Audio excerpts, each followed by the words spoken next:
오늘과 내일 이틀에 걸쳐서 예수님의 탄생을 축하하는 또 감사하는 아마 일들이 모든 교회에서 이루어질 것입니다.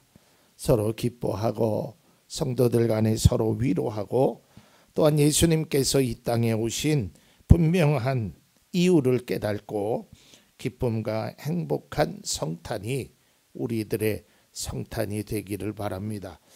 오늘 주님이 세상에 태어나신 이 성탄절을 기념하고 하나님께 경배하는 주일입니다. 예수님이 탄생하셨다는 것은 엄밀히 말해서 하나님 자신이 사람으로 오셨다는 것을 의미합니다.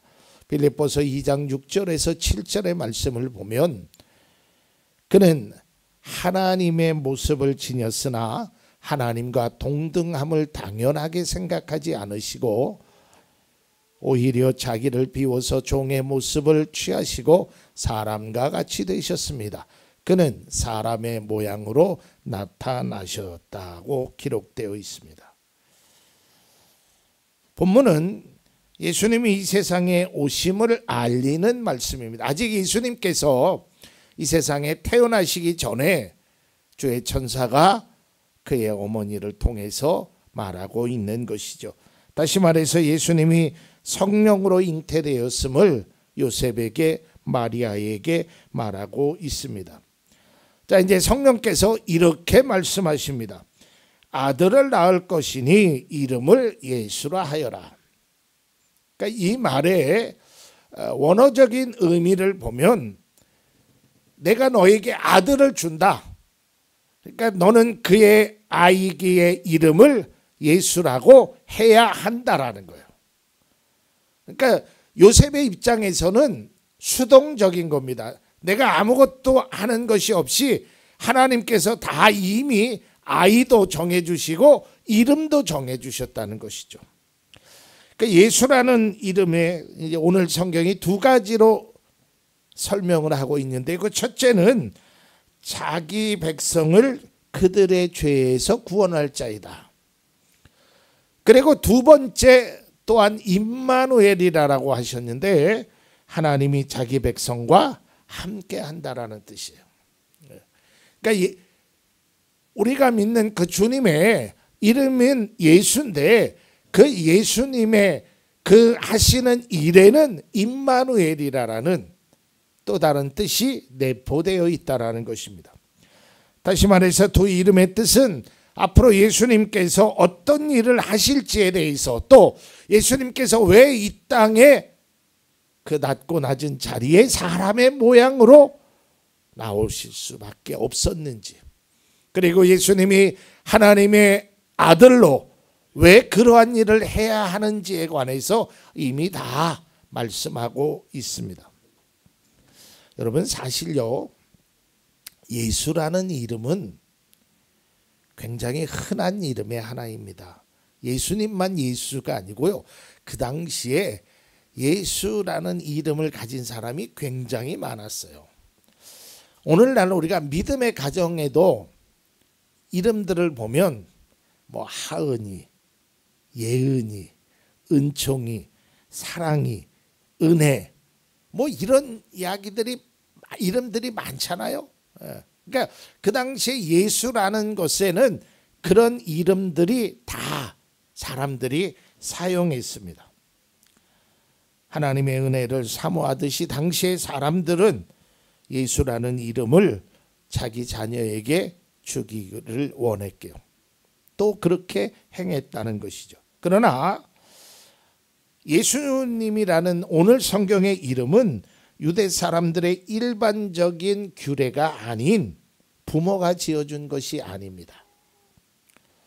또 보통 아이는 물론 요즘은 조금 그렇지 않습니다. 요즘은 아이를 잉태하면 뭐 태명이라 그래서 뭐 그 아이에 대해서 그 이름을 짓기도 하고요. 또 태어나기도 전에 이 아이의 이름을 부모님 또는 할아버지 할머니에 의해서 지어지는 경우도 있습니다. 그러나 예전에는 아이가 태어난 이후에 이름이 지어졌어요. 그리고 부모에게서 그 이름이 지어집니다. 그러나 우리가 감사하고 우리의 주님인 그 아기 예수님은 태어나기 전에 이미 이름이 지어졌으며 또한 사람이 이름을 지어진 것이 아니라 하나님께서 지어주셨다는 거예요. 다시 말해서 하나님은 천사를 통하여 그 이름을 지셨다는 것이요. 그러기에 예수의 이름은 다른 예수라는 그 사람의 이름과는 차원이 다른 거예요. 여러분, 제가 그런 말씀을 드렸어요. 십자가가 그 당시에는 아주 흔한 것이었습니다.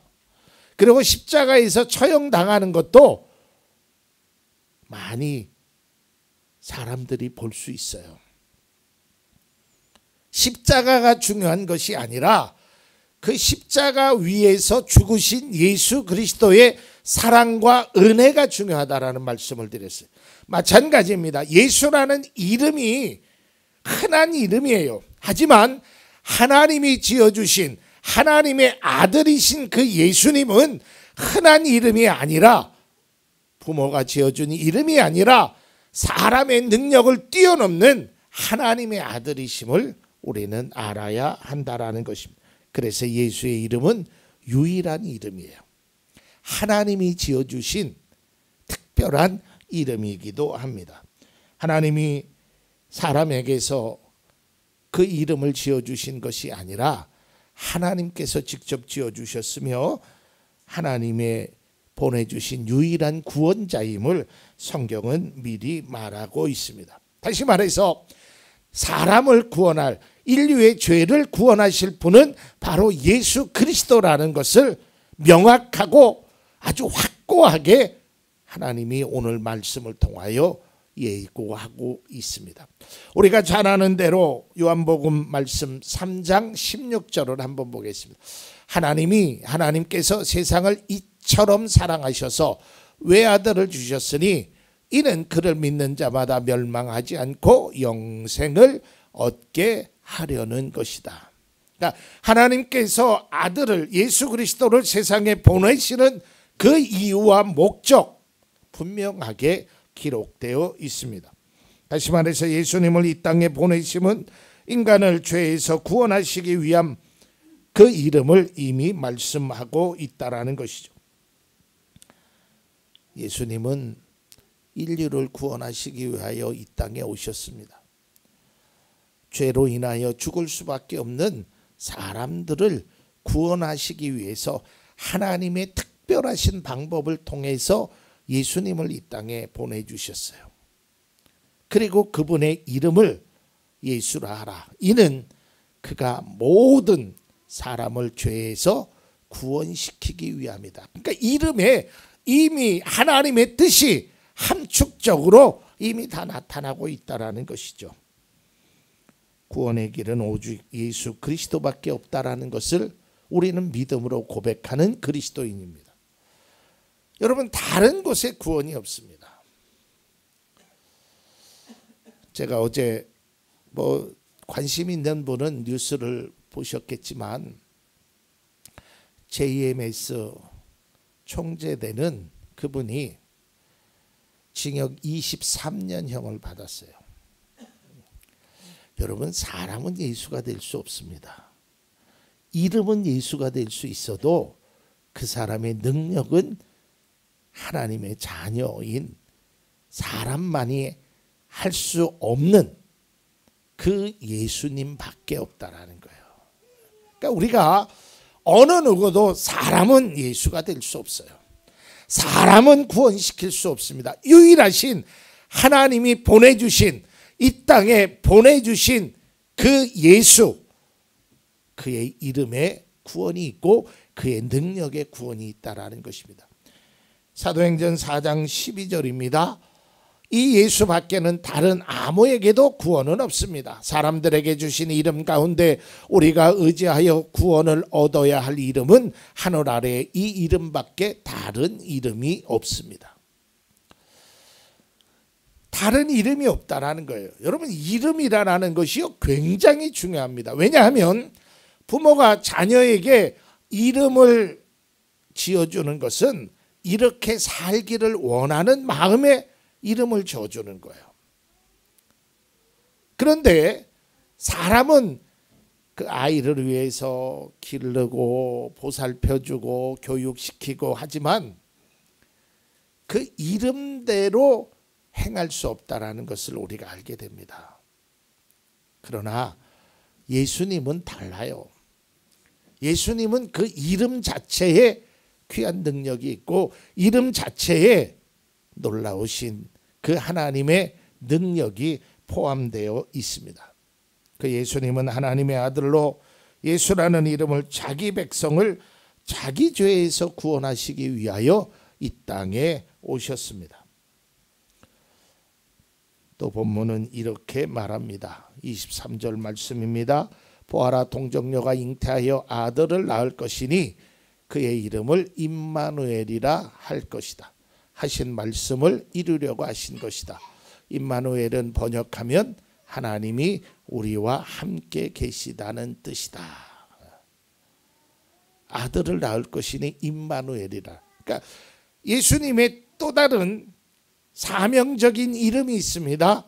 그것은 바로 임마누엘이라는 거예요.